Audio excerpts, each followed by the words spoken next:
parece si empezamos hablando entonces de sonido, ambientación e iluminación? Y para eso hay que hablar de Oscar Sánchez.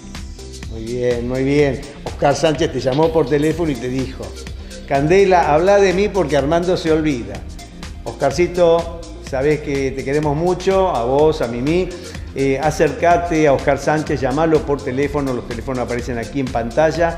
Ellos son especialistas en lo que es sonido, iluminación y ambientación. Mientras estoy hablando, espero que comiences a disfrutar de estas imágenes, porque realmente arma toda unas estructuras de espejos, de sillones, iluminaciones de LED.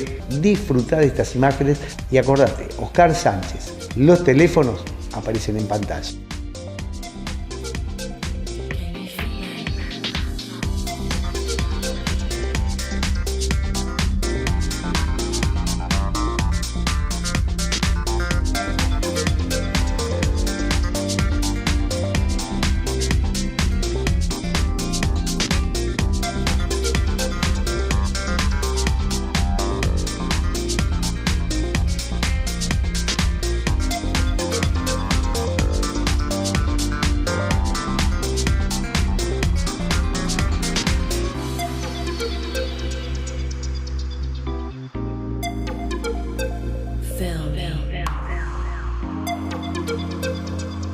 Feeling crazy.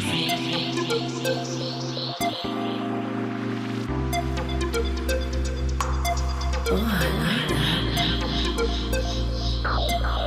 that.